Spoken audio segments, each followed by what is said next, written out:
Esta es una producción de Grupo Fórmula. Ahora de viva voz el doctor José Luis de la Cruz, director del Instituto para el Desarrollo Industrial y el Crecimiento Económico y un generoso colaborador de este espacio informativo. Mi querido doctor, muchas gracias por estar con nosotros. ¿Cuáles tus primeras impresiones sobre el presupuesto para el año 2021? Y bueno, ¿cómo se moverán o cómo estarán los grandes indicadores de la economía? Se habla ahora de un crecimiento de 4%, otras variables como el tipo de cambio, en fin. ¿Cuáles tus impresiones iniciales, mi querido José Luis, de la forma en que hasta ahorita está planteado el presupuesto por parte del gobierno federal, independientemente del debate que se dará en el Congreso? Buenos días, Ricardo. Buenos días. Pues básicamente que yo considero que primero el presupuesto y el escenario económico que el gobierno realiza hacen un reconocimiento implícito de que la situación, al menos de la economía mexicana, durante el sexenio, pues va a ser precaria. ¿A qué me refiero? Si nosotros hacemos el promedio del escenario que se presenta para el resto de la administración, el crecimiento promedio es de apenas 0.7%, es decir, no alcanzaremos siquiera el 1% de incremento en el PIB.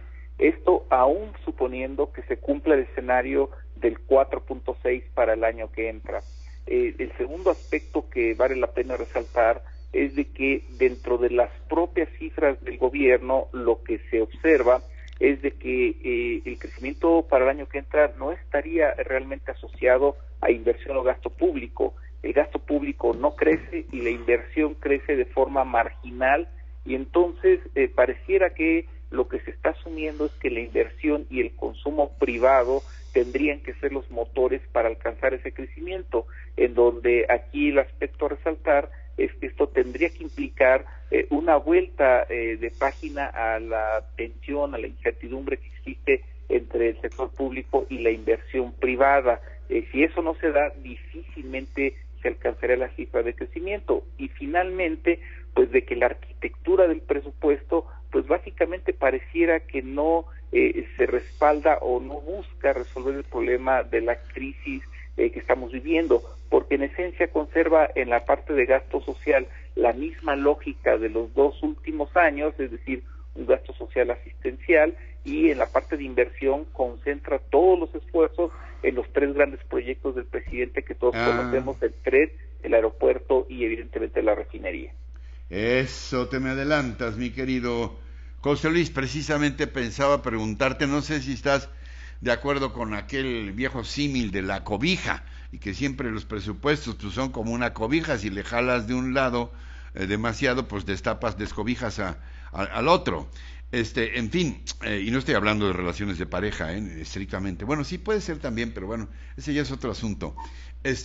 A lo que voy es a esto: si estos tres proyectos, fundamentalmente, y si le añadimos el transísmico, pues 4, pero los más conocidos, los más costosos, porque continuamente estamos recibiendo noticias de pues que van a salir un poco más caros de lo que se había previsto, que si ya se retiraron unos contratistas de Dos Bocas por cuestiones presupuestales, que si ya hay que meterle un tren adicional a la conectividad del aeropuerto de Santa Lucía, otros 20,000 millones de pesos por lo menos, que en el caso del Tren Maya ya nadie le quiere entrar al tramo 5, precisamente por cuestión de los costos, etcétera, etcétera.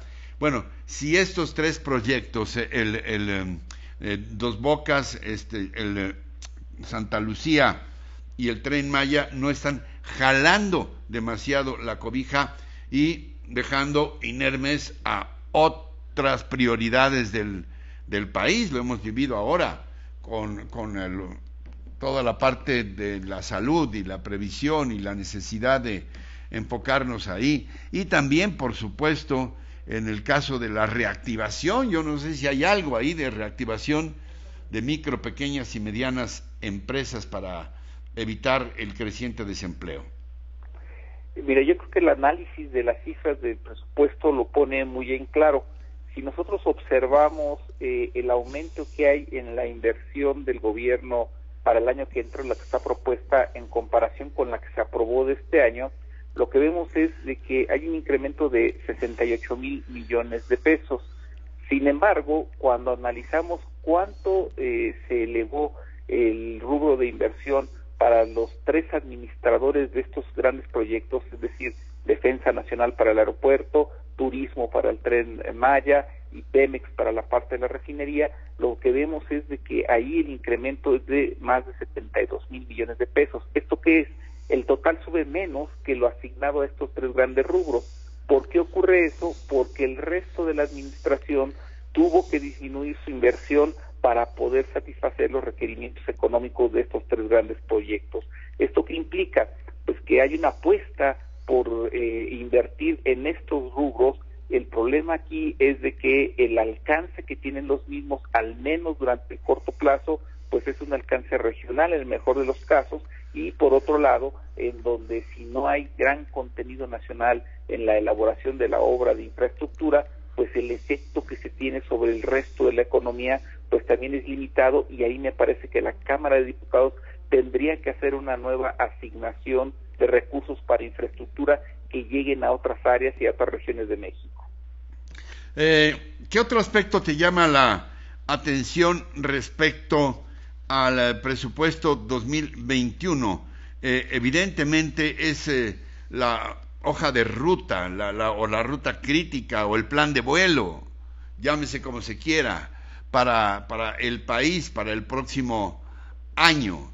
¿Crees que después de este 2020 aciago en todos los sentidos, podemos pensar, se ha dicho que la recuperación nos va a tomar hasta 6 años, podemos pensar en que sea el inicio de una cierta estabilización de la economía? Mira, a mí me parece que aún en el escenario que planteó el gobierno, y por palabras del propio secretario de Hacienda, en donde él reconoce que crecer 4% el año que entra, pues es recuperar la mitad de lo que se va a caer en este año, pues evidentemente que el punto aquí es de que en realidad ese crecimiento que se requiere en el país efectivamente va a tardar hasta por lo menos en finales del sexenio. Y si lo analizas en términos per cápita, es decir, en lo que se tendría que crecer para dar satisfacción a los mexicanos que todos los años se incorporan al mercado laboral, lo que tendremos que generar son 200,000 empleos al mes, y en donde evidentemente que al menos con lo que hasta ahorita se tiene, si no hay un programa complementario de inversión privada, de fomento al consumo privado, evidentemente me parece que tardaremos el resto de la administración para recuperar lo perdido, y probablemente una década para, en términos per cápita, recuperar lo que se tuvo que haber generado. Algo más, mi querido José Luis, que quieras, que es importante puntualizar. Vamos, si tú tuvieras enfrente a los legisladores, ¿qué les dirías a quienes se van a ocupar de este asunto? ¿Cuáles los puntos críticos que tú cuidarías particularmente en lo que hace a la economía y las finanzas del país para el próximo año? Sin lugar a dudas se requiere aumentar recursos para infraestructura. Segundo, que tengan mayor contenido nacional. Todo el mundo está empezando a aplicar programas para favorecer lo hecho en su país como mecanismo para tratar de impulsar su economía. El propio candidato demócrata sí lo ha mencionado en Estados Unidos, y esto lo que implica, me parece, que es un acuerdo nacional con el sector privado para buscar mecanismos además de coinversión privada, tener objetivos de empleo y programas de apoyo mucho más claros para la mediana, la pequeña empresa, pero también para que la grande pueda encadenar y jalar a estas empresas más pequeñas, porque de otra manera el crecimiento económico, pues en estricto sentido, va a depender de unas cuantas variables, en donde si no logran el objetivo que se está planteando, México podría ir rumbo a un sexenio en donde el crecimiento, reitero, no va a superar el 1%, pero en donde el resto de la recuperación puede tener costos sociales muy grandes si no se genera el empleo que el país requiere. Bien, como siempre, mi querido José Luis, te mando un abrazo grande. Gracias Gracias por estar con nosotros. Muy buenos días, Ricardo. Gracias. Muy aleccionador escucharte, como siempre. Encuentra más contenido como este en radioformula.mx.